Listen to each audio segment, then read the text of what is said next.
বিহাৰৰ পৰা আহিছিল সোণ পৰিষ্কাৰ কৰিবলৈ, কিন্তু শোণিতপুৰ জিলাৰ ৰঙাপৰাৰ ফুলগুৰিত নগুৰ নাকতিত দুই বপুৰাৰ।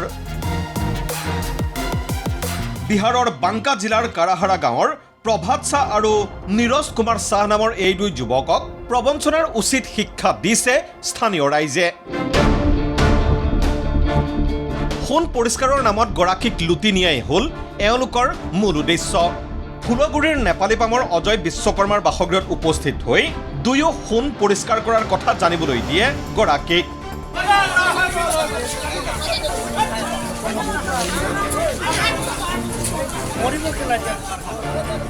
সেই মৰ্মে গৰাকীয়েও তেওঁলোকৰ হাতত তুলি দিলে সোণ।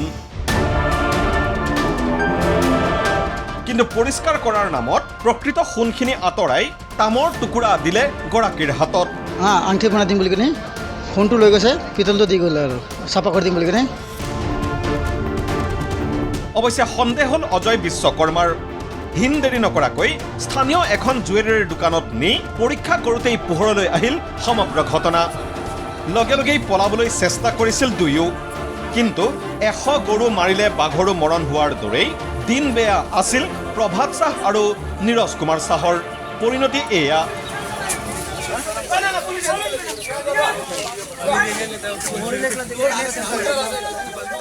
ইহঁতে আহিছিলে ঘৰত আংঠি বনাই দিম বুলি কিনে, সোণটো লৈ গৈছে, পিতলটো দি গ'ল আৰু চাফা কৰি দিম বুলি কিনে।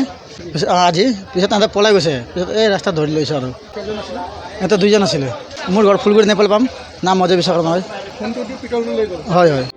ইতিমধ্যে ৰঙাপৰা আৰক্ষী থানাৰ এটা দল উপস্থিত হৈ গ্ৰেপ্তাৰ কৰিছে দুই প্ৰবঞ্চকক। ইফালে যোৱা 14 জুলাইত বৰচলাৰ খেলমাটিস্থিত শ্ৰী মা জুৱেলাৰীৰ পৰা প্ৰায় 16-17 লাখ টকা মূল্যৰ সোণৰূপৰ এটা গহনাৰ বাকচ চুৰি হৈছিল। এই চুৰি ঘটনাৰ সৈতে প্ৰভাত শাহ আৰু নীৰজ কুমাৰ শাহ জড়িত থকাৰ সন্দেহ গহনাৰ দোকানখনৰ স্বত্বাধিকাৰী সঞ্জীৱ সূত্ৰধৰৰ। মই দোকান খুলি ধুবুৰী বজাৰ ফাললৈ মানে এজনৰ দোকানৰ সন্মুখত ক'লোঁ, খুৰা অলপ দোকানখন চাব, মই পেচাব কৰি আহি আছোঁ। 2 মিনিটৰ বা 3 মিনিটৰ ব্যৱধানত মোৰ লগে লগে ফোন আহিছে, তোমাৰ দোকানৰ পৰা সোণৰ বাকচটো লৈ গ'ল। মানে মই যিবিলাক সোণ ৰূপ যিবিলাক বস্তু ৰাখোঁ, পূৰা বাকচটোৱে উঠাই লৈ গ'ল। ফোন অহাৰ লগে লগে মই দৌৰা দৌৰিকৈ আহিলোঁ।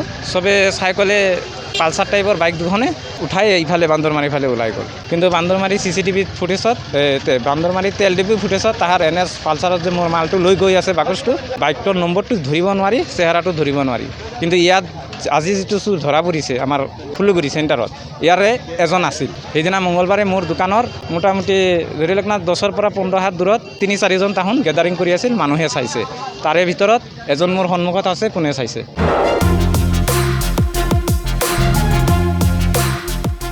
পিছে আৰক্ষীৰ তদন্তত কি ওলাই সেয়াহে লক্ষণীয় হ'ব। ৰঙাপৰাৰ পৰা পংকজ দাসৰ ৰিপৰ্ট, ND24।